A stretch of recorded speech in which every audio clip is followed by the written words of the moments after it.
है, मैं तो 2025 को भी पहचान गया हूँ। 2025 में क्या कार्य 25 पूरे हिंदुस्तान के लिए भारी है। मैं तो बोलूँ ऐसे में आपको सब मीडिया के सामने बोल रहा हूँ, चैलेंज दे रहा हूँ, अगर मेरी बात झूठी निकले ना तो पूरी जिंदगी तुम्हारा गुलाम बन के मैं मुत्ते पीऊंगा। क्या अवधूत मारे छोटा भागे भूत आबू के बाबू गिरनार के सिद्ध उत्तराखंड के रुचे गांजा भांग में घुसे कंकड़ में संखड़ साफी में सीताराम चिलम में बसे चारों धाम रमता जोगी वेता पानी आला आर्मी फौज ऐसी नागा फौज है, एक हाथ में माला और एक हाथ में भाला।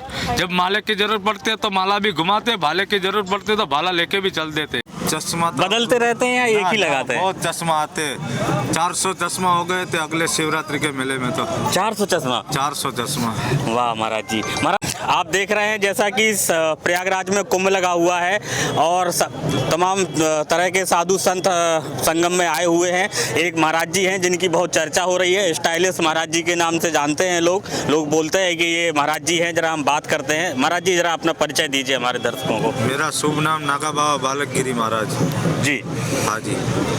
तो महाराज जी आमतौर पे साधु संतों की छवि तो ऐसी बनाई जाती है कि फकीर टाइप के, गरीब टाइप के, लेकिन आप तो महाराज जी बढ़िया से चश्मा लगाते हैं, अच्छे से रहते हैं। अभी क्या बताए, हमारे 10 नाम का एक श्रृंगार बोलते हैं, जैसे कि रुद्राक्ष का किसी का श्रृंगार रहता है, किसी का माला का भी रहता है, किसी का भाला का रहता है, किसी का तरवाल का भी रहता है, और हमारा तो एक चश्मे का ही है और एक फूलों का है। फूलों ये दोनों ही हमारे रूप को आगे बढ़ाती है। तो महाराज जी आप कितने बरस से तपस्या कर रहे हैं? मैं 12 साल से। 12 साल से महाराज जी? हाँ जी, कठिन तपस्या करके निकला हूँ। कठोर तपस्या कर रहे हैं महाराज जी। हाँ। महाराज जी चश्मा हमेशा लगा के रखते हैं महाराज जी आप? चश्मा बदलते रहते हैं या एक ही लगाते हैं? बहुत चश्मा आते, 400 चश्मा हो गए थे अगले शिवरात्रि के मेले में तो। 400 चश्मा? 400 चश्मा। वाह महाराज जी। महाराज जी आप किस अखाड़े से बिलोंग करते हैं? मैं श्रीपंथ दशनाम जुना अखाड़े से हूँ। अच्छा महाराज जी कुंभ बताइए। कुंभ का मेले का तो बहुत पुराना रहस्य है। जैसे कि एक समुद्र मंथन हुआ था। समुद्र मंथन हुआ, उसमें राक्षस कलश लेके दौड़ा और 4 बूंदे गिरी। तो समुद्र मंथन से जैसे कलश लेके राक्षस दौड़ा, 4 बूंदे गिरी। 4 बूंदे एक काशी ना, एक हरिद्वार, एक उज्जैन, एक नासिक और एक प्रयागराज। ये चारों कुंभ में, चारों देशों में अभी मेला लगता है। इसलिए इसकी जैसे कि आपको पूरी कहानी तो हम भी क्या बता सकते हैं।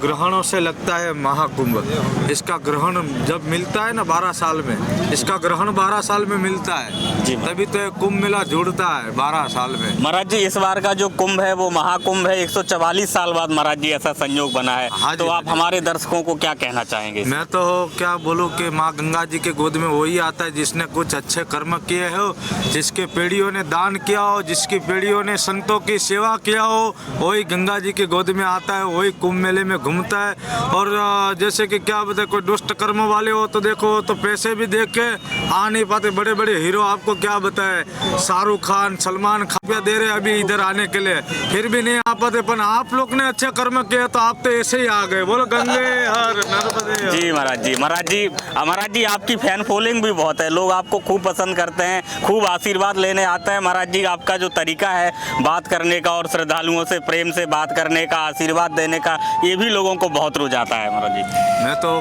कोटि कोटि प्रणाम करता हूँ सभी भक्तों को। आशीर्वाद है माँ गंगा जी का, और सब फली फाली रहो, आनंद से रहो, मस्ती से रहो। क्या वरना सबको दान पुण्य, गाय गौमूत्र कुत्ते को भी दान करना चाहिए, संतों को भी दान करना चाहिए। जैसा जैसा साधु मिले ऐसा कर्मों का दान करना चाहिए। दान तो एक जैसे कि शास्त्रों में भी लिखा हुआ है, थोड़ा सा दान तो करना ही चाहिए महाराज जी। लेकिन आप दान भी उन्हीं लोगों का स्वीकार करते हैं जिनका हृदय साफ होता है, क्योंकि मैंने देखा है आप बहुत सारे लोगों के पैसे लेते भी नहीं है कि मुझे नहीं चाहिए, मुझे जिनका दिल साफ होता है उन्हीं से महाराज जी आप प्राप्त करते हैं, ऐसा भी है? मेरा ऐसा है कि मैं ललाट देख के मांगता हूँ कि मेरे को मालूम है कि अगले वाला दे ही देगा, कि मेरे को मालूम पड़ जाता है कि अगले वाला देगा कि नहीं देगा, दुष्ट है कि अच्छा है, मेरे को मालूम पड़ जाता है। दूर से मैं उसके आंखों पे देखता हूँ ना तो मेरे को मालूम पड़ जाता है। अगर वो दुष्ट होगा तो मैं नहीं मांगूंगा। महाराज जी ये आपकी दिव्य दृष्टि है कि आप पहचान लेते हैं कि इससे लेना है दान, इससे नहीं लेना है। मेरी तो पहचान आपको क्या बताए, मैं तो 2025 को भी पहचान गया हूँ। 2025 में क्या कार्य होने वाला है पूरे हिंदुस्तान के अंदर। वाह महाराज जी वाह। 2025 में महाराज जी क्या होने वाला है ये आप अपने साथ पूरे हिंदुस्तान के लिए भारी है। मैं तो बोलूँ जितना कर्म अच्छे हुए, जितना भजन हुए, उतना देवताओं का, अपनी कुल देवताओं का, अपनी माताओं का, अपनी गुरुजियों का भजन करो तो कुछ दूर भगेगा है। बाकी तो ये जो 2025 में जो दृष्टि आने वाली है ना, ऐसे मैं आपको सब मीडिया के सामने बोल रहा हूँ, चैलेंज दे रहा हूँ, अगर मेरी बात झूठी निकले ना तो पूरी जिंदगी तुम्हारा गुलाम बन के मैं मुत्ते पीऊंगा क्या।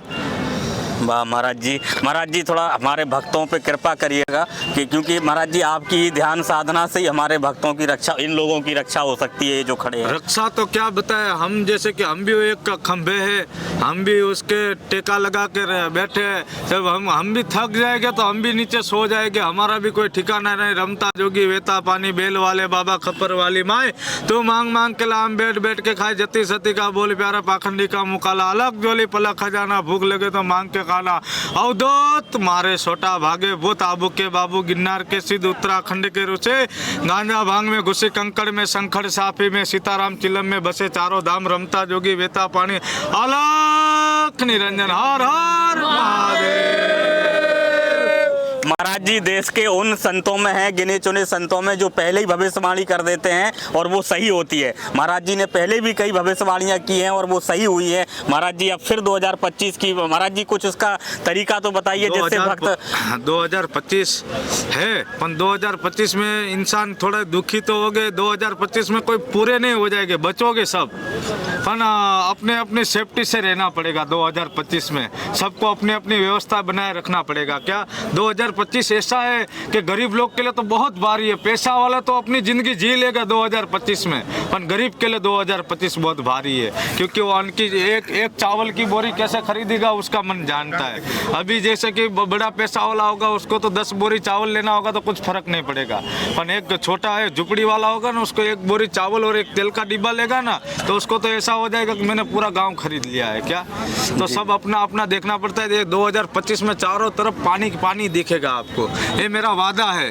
कभी याद करना नागा बाबा बालक गिरी को, पूरी जिंदगी फकीरी उतार दूंगा कुंभ मेले के अंदर, ये मेरा वादा है। 2025 का मैं कार्य पूरा देख लिया है। हमारे जो के अंदर की एक वेदना बताती है, हम पूरी रात सोते हैं ना तो एक सुरता हमको लगती है, और सुरता में हमको ज्ञान मिलता है कि क्या 1 घंटे पहले सामने क्या झगड़ा होने वाला है, तब हम उससे दूर हो जाते हैं। हमको नहीं आना है भाई, तुम खा के आ जाओ।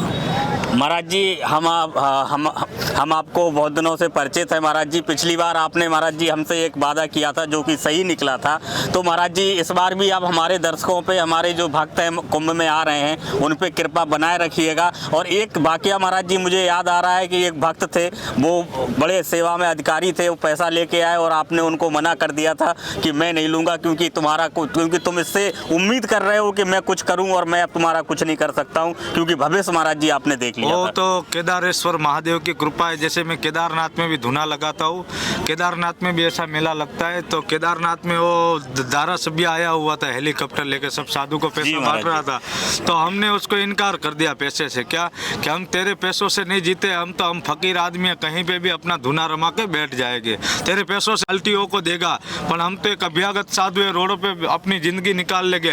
ये तो सब अभी सीटों पे आए हैं। क्या ये तो सब अभी सीटों पे आए, हमारी आदि पीढ़ियों एक कुंभ मेला कर रही है। तब कौन करवाता था एक कुंभ, तब कौन ये सब व्यवस्था करवा नहीं आता था, तब हमारी पीढ़ियों के सहज खड़े होके कुंभ मेले में सब व्यवस्था करवाते थे। क्या वो होगा या ना होए तो भी हम कुंभ मेला करेंगे। क्या कुंभ मेले में हमारे हर हर महादेव। महाराज जी इस जो आप देख रहे हैं इस कुंभ में सबसे ज्यादा महाराज जी आपके पास लोग आते हैं, भक्त जो है श्रद्धा से आपके पास आते हैं आशीर्वाद लेने। महाराज जी आप समय के अनुसार मिलते हैं या भक्त लोग कभी भी मिल सकते हैं? मेरे को तो देखो, मैं तो एक आपको क्या बताऊं, मेरे तो कोई भगत है ही नहीं।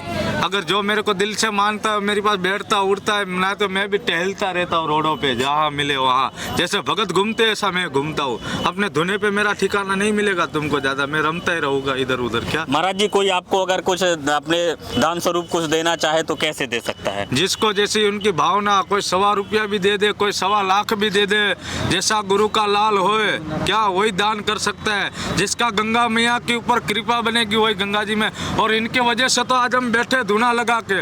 यही लोग हमको नहीं आता है देने के लिए रुपया, क्या यही लोग हमको 10-10 रुपया एक देता है ना, ऐसे 50 आके हमको देते तब हमारा जीवन चलता है, साधुओं का रोटी चलती है, धुना चलता है। पेटों में कलम लेके बैठने वाले साधु के आशीर्वाद से उनको गद्दियाँ मिली है। क्या है तो क्या सनातन धर्म को चला लेके, सनातन धर्म के पीछे 500 नागा खड़ी है, आर्मी फौज है, ऐसी नागा फौज है, एक हाथ में माला और एक हाथ में भाला। जब माले की जरूरत पड़ती है तो माला भी घुमाते, भाले की जरूरत पड़ती है तो भाला लेके भी चल देते। हर हर महादेव। महाराज जी, आपने हमसे बात की, आपका बहुत बहुत धन्यवाद। Thank you. कोटि कोटि प्रणाम।